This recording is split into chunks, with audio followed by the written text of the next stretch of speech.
নমস্কার বন্ধুরা, আজকে আমি বানাবো আলু দিয়ে বাটা মাছ। তার জন্য লাগবে আলু কেটে রেখেছি, এই যে টমেটো, কাঁচা লঙ্কা, পেঁয়াজ আর কাঁচা লঙ্কা, আদা একটু বেটে রেখেছি। মাছটা আগে থেকে ভাজা, এটা তো দেখানোর দরকার নেই, তার জন্য দেখাইনি। ওই কড়াইয়ের মধ্যেই একটু তেল দিয়েছি, এখন রাঁধুনি ফোড়ন দিচ্ছি।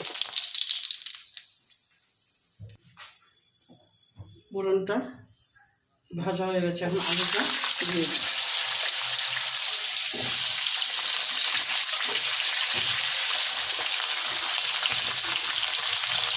আলুটা আগে একটু নুন আর হলুদ দিয়ে ভেজে নেব, একটু ভাজা ভাজা করে নেব লাল করে।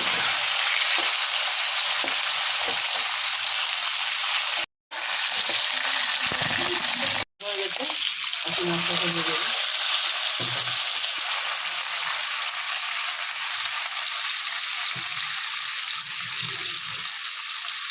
1.5 চামচ লঙ্কার গুঁড়ো দিয়ে দিচ্ছি, 1 চামচ জিরা গুঁড়ো দিয়ে দিচ্ছি,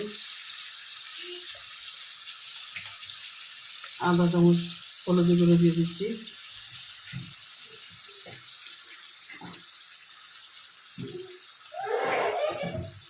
1.5 চামচ নুন দিয়ে দিচ্ছি।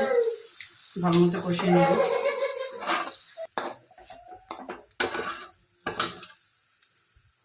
ভালো মতো কষিয়ে নেব।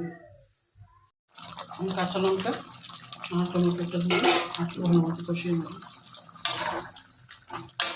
এখন মশলাটা কষিয়ে নিয়েছি, এখন পেঁয়াজ আর আদা বাটাটা দিয়ে একটু কষিয়ে নেব।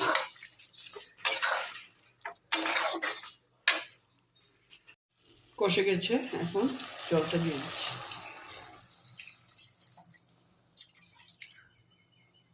জলটা এখন ভালো মতো ফুটিয়ে নেব আগে, তারপর মাছটা দিয়ে দেবো।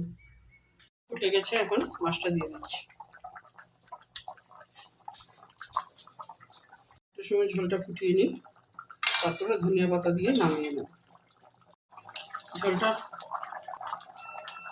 ঝোলটা ফুটে গেছে, এখন ধনিয়া পাতা দিয়ে দিচ্ছি, দিয়ে নিভিয়ে দিচ্ছি আর একটু সময় ঢাকনা দিয়ে রেখে দেবো। এই দেখুন বন্ধুরা, আলু দিয়ে বাটা মাছ মাছের ঝোল রেডি হয়ে গেছে। ভালো লাগলে অবশ্যই একবার ট্রাই করবেন, কমেন্ট করবেন, শেয়ার করবেন, সাবস্ক্রাইব করবেন। Thank you.